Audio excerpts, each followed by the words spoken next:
So this is the Pandora 3D RR TV. So this is the startup when you turn the Pandora on for the first time. So you'll be shown with like a startup screen. So it goes through all the little menus and stuff like that. So nice. So it'll be showing a little boot up sequence before you come to this screen.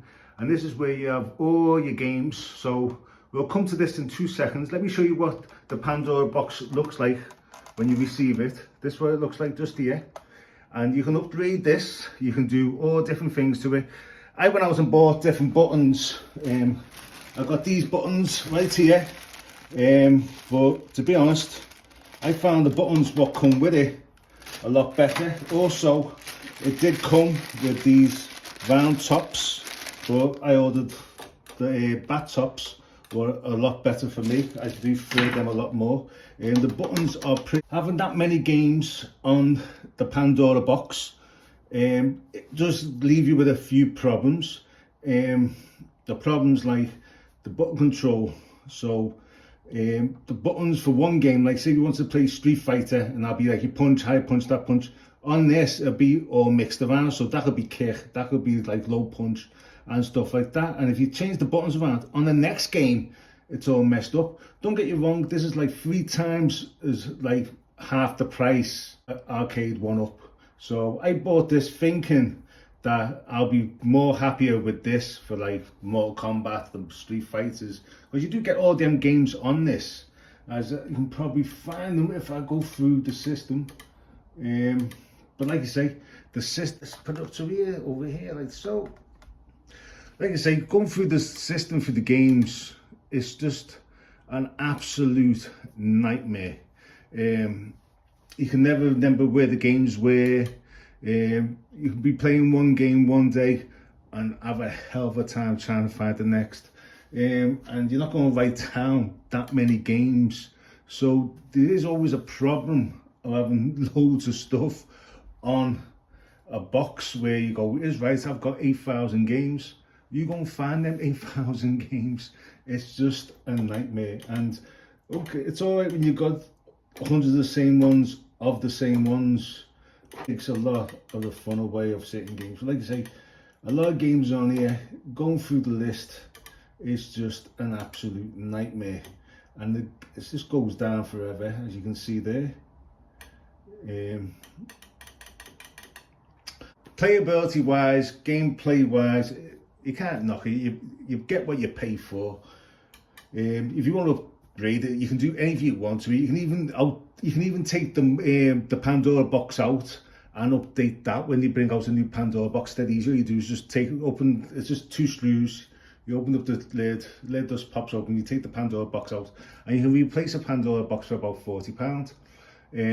The whole thing itself probably about £120 of English money. Couldn't work out for anything else. But if I was going to go back and get myself one of the arcades, maybe yeah, I still do want the arcades. It's more of a better feel, you get better quality, and also the worst thing about having on a big TV is the pictures stretched out as well, and it doesn't feel as good, and it doesn't look as good what it does as it does on that screen there.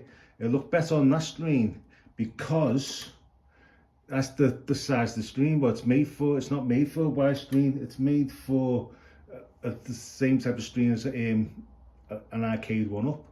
So going through the games, like I say, what you see on there is what you get. They do play as good. You do not get no stutters. You don't get no breaks.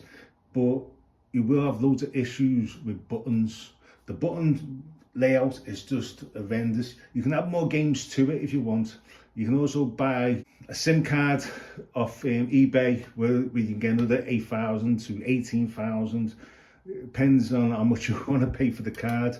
But you're just going to run into that same problem where you just got too many games on one system.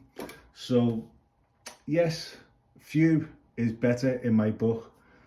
Don't get me wrong, I wouldn't like to be paying £500 for a machine that's only got like 10 games on. Yeah, it does bite you that way, but I'd say 100 games would be enough for one of these boxes. And if you could, one thing I haven't really noticed is how to delete.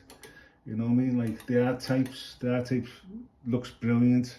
It's more the Super Nintendo version. You have every single version on this as well. It's the version of like Nintendo, PlayStation 1, Sega. You do get a few Cube games. There's a couple of Cube games and a couple of 64 games on here as well. Not many, probably about 30 of each. But even to find them, it's just a nightmare. As you can see here, I'm trying to find. And you're just plodding along, just pressing. And I don't get you wrong, I haven't played this in probably about 4 or 5 months, because it's just once you get into a game, you want to come back and find it again. It's just a nightmare. And you can move across to if you go all the way to the top, you can go to your history. If I can get there some way. Let's see if I can get there. There's a way of doing it, but like you say, it's just a nightmare trying to go through the menu of the machine. So that's my advice. If you're looking for one of these, probably try and pick one up a bit cheaper than what they are going for. Try and get a second-hand one if you can. And I wouldn't spend no more than £50 on one of them. They're not worth anything more than that, to be honest. Because when you do bad, you probably will swap out the buttons. Like I swapped out, I bought new spring for this one, and I left that one alone. See how loose that one is, put out nice and tight that one is. But the buttons, like I said, I bought new buttons, but the buttons in it I think are better than the ones I bought. So you gotta watch out what you pay for. You get what you pay for, and that's what it is. So I hope you like my video. Please put a like, and I'll catch you in my next one. Thank you very much.